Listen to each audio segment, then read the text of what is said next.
What's going on, everybody? Eric Lindquist at Stochastic here in the Odd Chopper channel, coming to you with the first episode of the second half of the MLB season of MLB. Lindy's leans, likes, and locks. Hit that like button, subscribe button, notification bell. Goes a long way for me on this video. Goes a long way for you. That way you become apprised of our great content is going live here at our little neck at the YouTube woods. Did you miss me? I missed you. I missed baseball this week. It was very strange because I was looking forward to, maybe going out and hitting a golf ball, doing a little of this, a little of that. No, I ended up betting WNBA and NBA Summer League.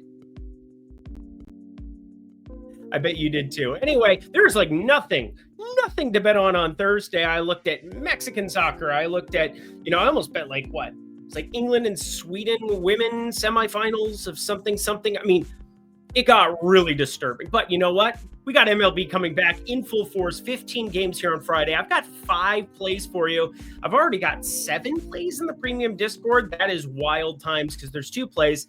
The odds have already dipped pretty hard because, well, they've been sitting there for a couple of hours already. A lot of the plays starting to get pushed out here on Thursday. There were even some on Tuesday, Wednesday here, even with the All-Star game going, which we'll talk about a little bit here and there throughout the program. But as we get started, you might see behind me a little bit different graphic. Why is that, friends? Well, it's the second half of the season, so I thought I'd hook you up with Lindy 2. If you use promo code Lindy 2 at the link below, which it should automatically automate for you now. We got some fancy devs. We got some amazing people on the back end here at Odd Chopper and Stochastic, but use code Lindy 2 to join the Lindy and Friends Discord. $2 for your first week. That offer is going to end on Monday at midnight. So you got a couple of days to try it out, but I would recommend jumping in now because, well, I'm not going to have a video on Saturday. I'm not going to have a video on Sunday, but if you're in the premium Discord, you probably know by now, even though Saturday is my quote unquote day off, I don't take it off.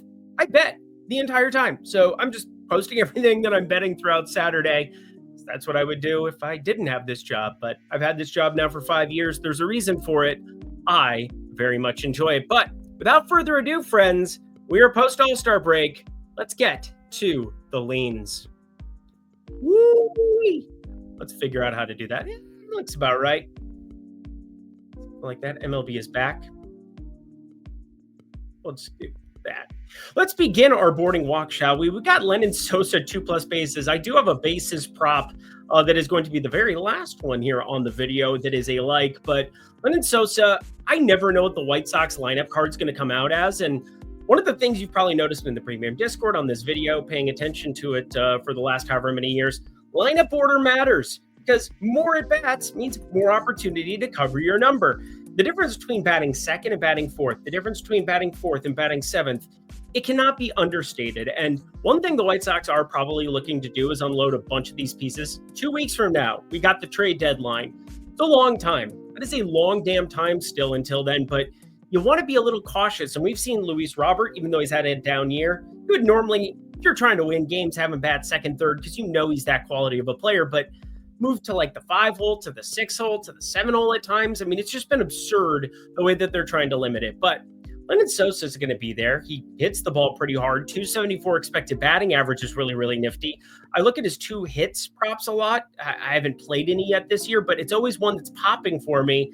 I just haven't really intertwined that into my play section because, well, the back testing, it's hard to be profitable at that 2 hits. There are outlier numbers for everything, so don't get me wrong, but something that I haven't personally bet a ton of. But 2 bases, that one makes sense because obviously 2 singles get you there, the double gets you there, obviously hashtag math. Obviously, I'm done saying obviously the rest of this video, but Mike Trout going back into Philadelphia. He's from there. He likes the Eagles. Fly. I can't even do it with a straight face. They drive me nuts, but they're going to be really good at football this year. Best get ready. Saquon Barkley, if he stays healthy, just another ridiculous year coming in. Madden curse, not a thing. Anyway, Trout home run. Well, I guess it is a thing if you look at it that way, but Trout home run.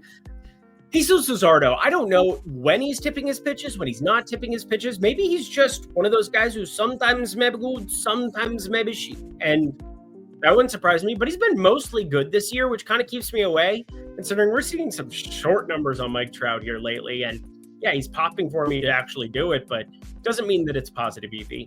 San Diego taking on Washington in this spot. Also, for the Angels, they have a number of different dudes that they could roll out. Who did I end up going with in that one specifically? I'm talking to myself.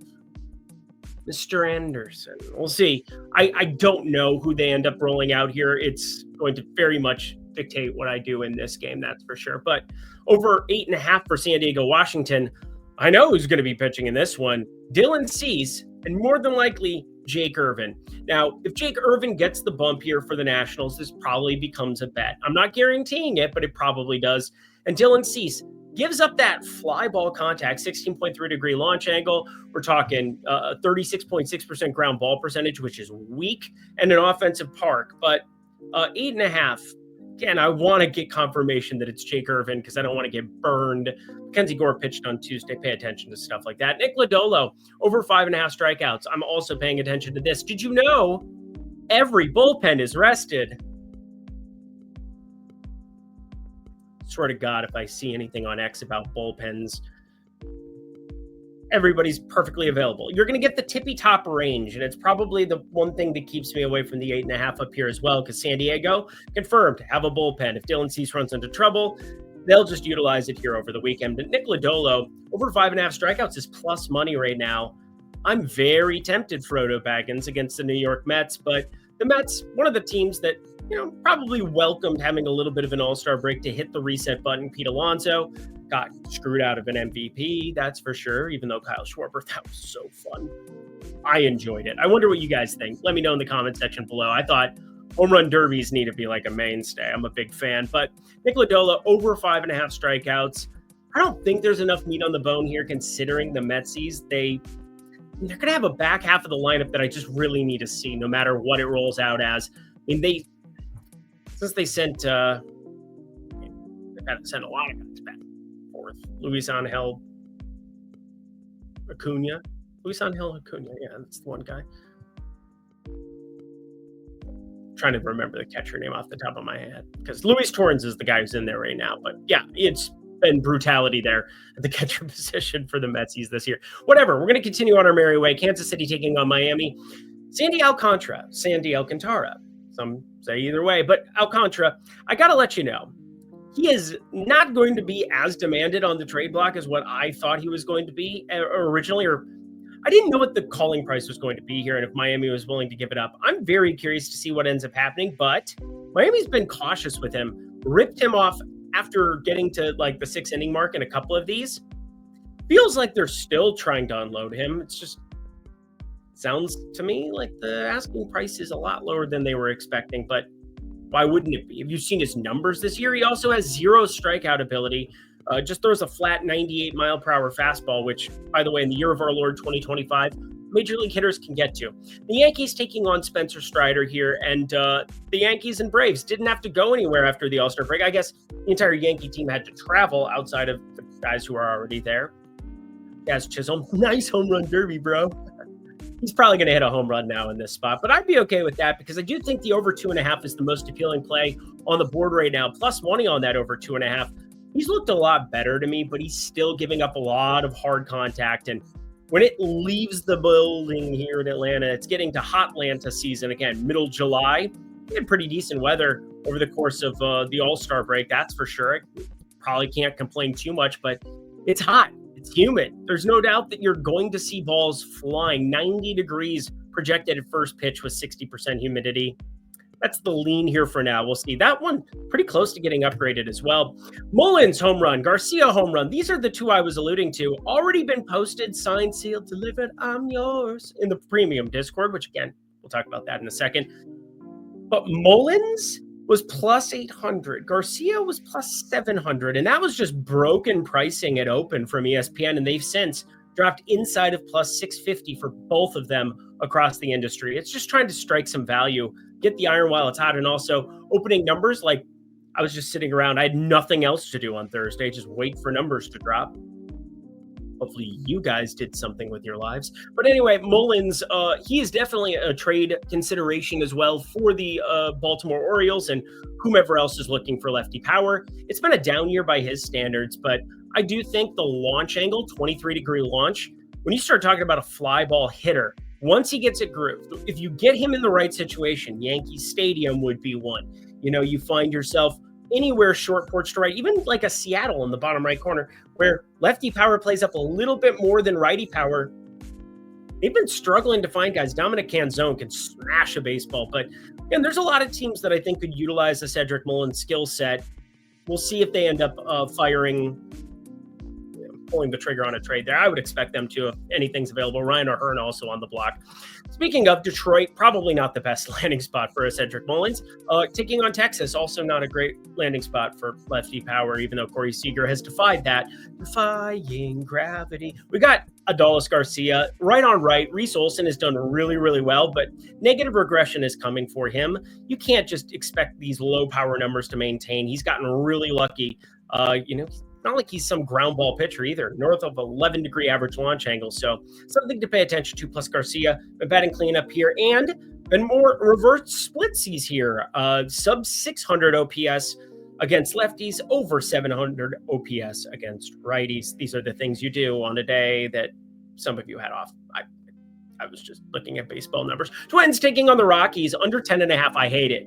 I hate it so much. I hate it so much that I had to override my data.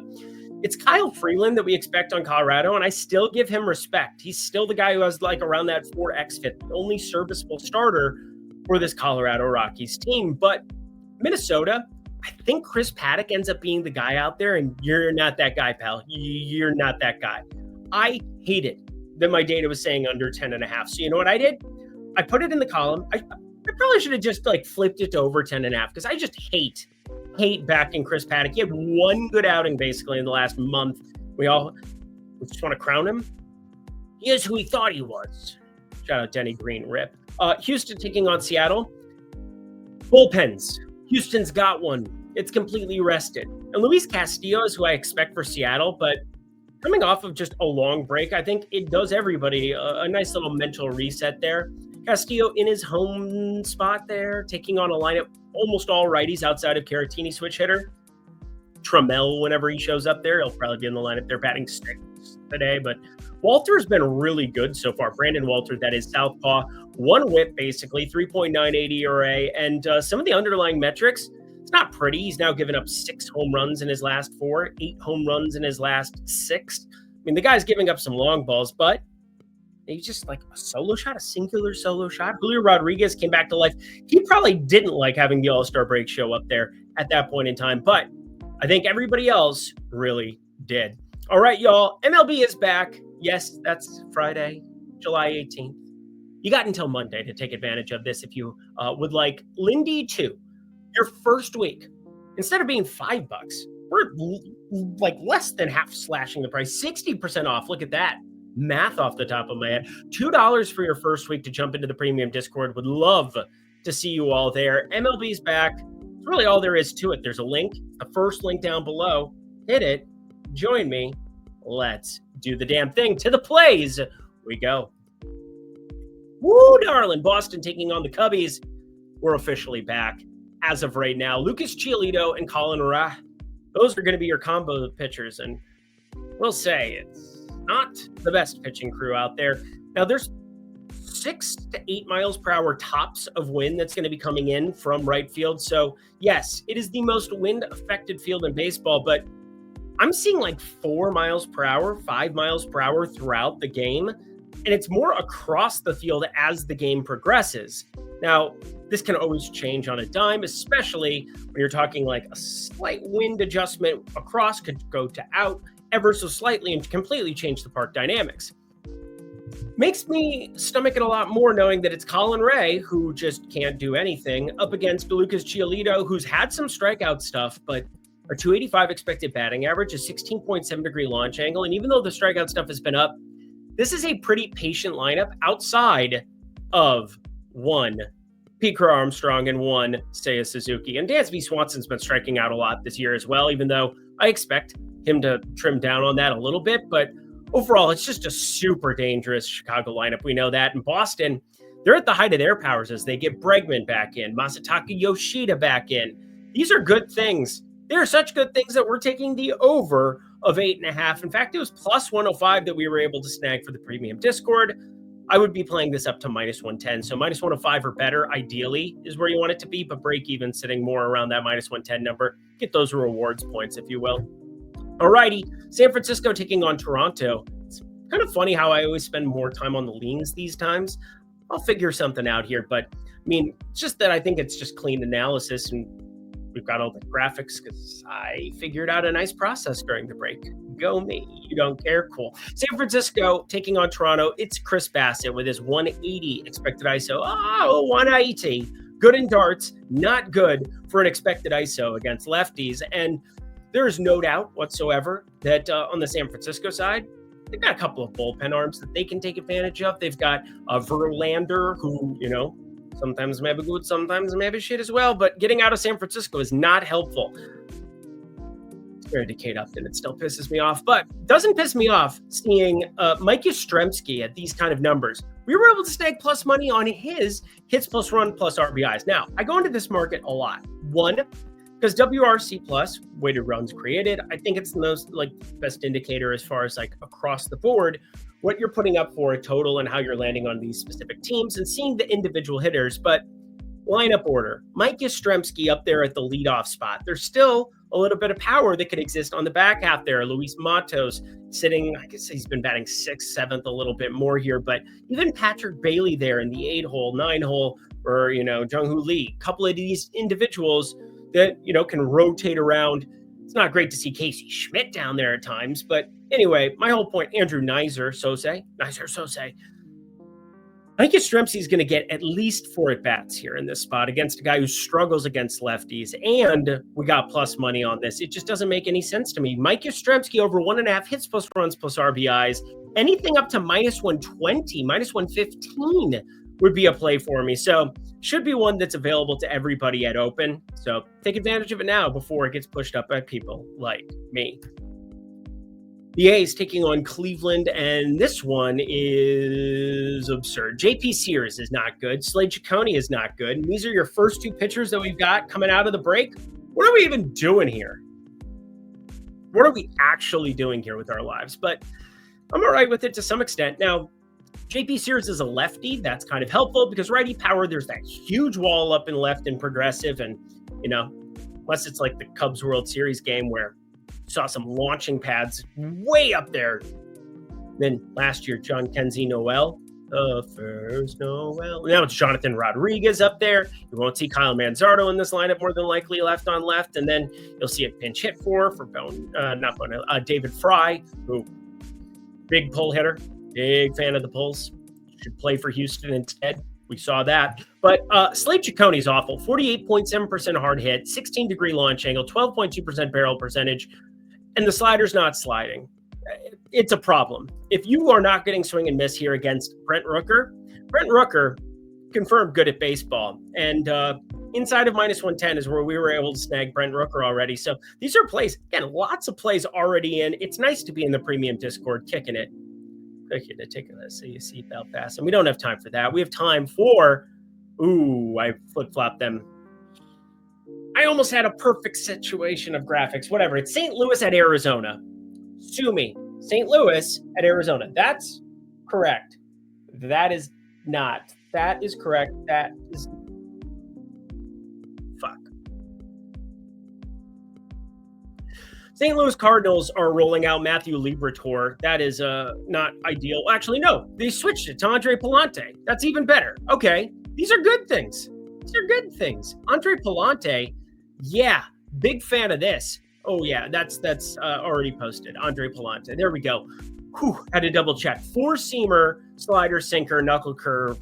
Ground ball pitcher, but 14 home runs allowed total here on the season. And minus 120 is not the correct number here to be able to get on the Arizona side. So we are going to bet Arizona. I've said this a million times, and this was in my breakdown for the premium Discord. You've got Merrill Kelly. All of these Arizona pitchers had to deal with March, April, May with the roof open almost exclusively through those months. That is not good for pitchers. Great for hitting.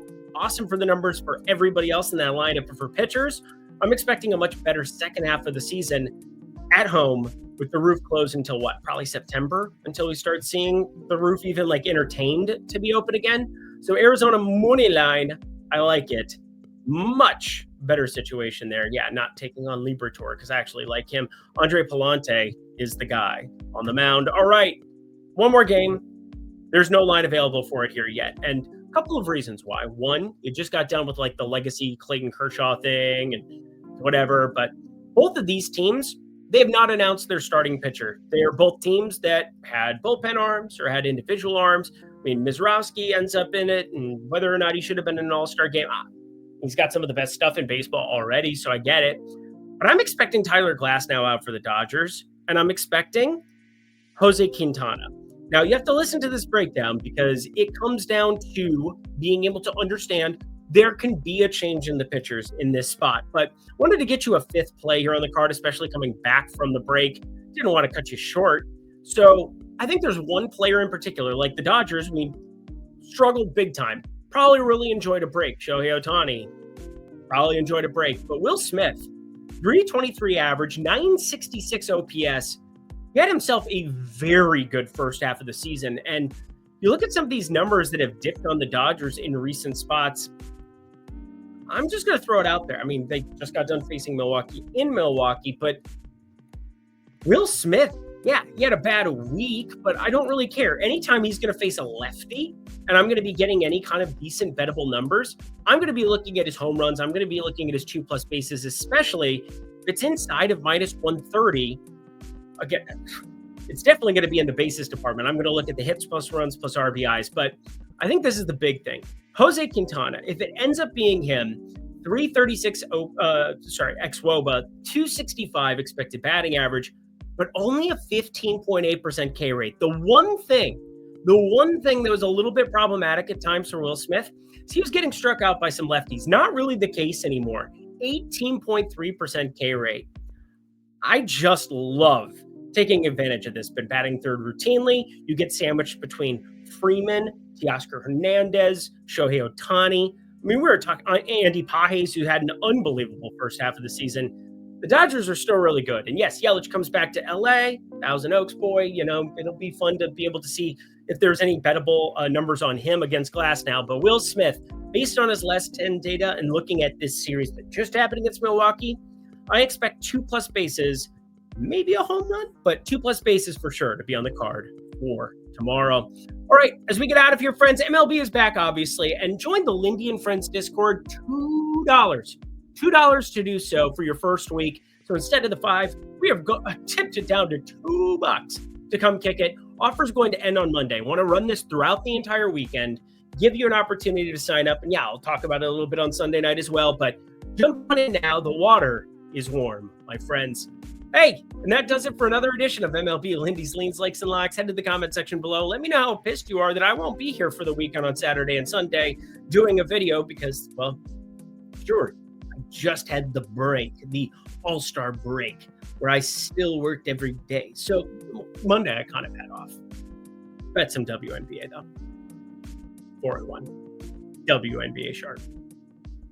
Sophie Cunningham got 1 rebound stat corrected. I'm still bothered by it. It doesn't matter, though. Lindy 2. Take advantage. Code Lindy 2 down at the link below. Let's get the heck up out of here. Can't wait to have baseball. Well, it is back now. I'm done talking. Until next time, friends, I'm Eric Lindquist. Best of luck in the MLB streets on Friday. See ya.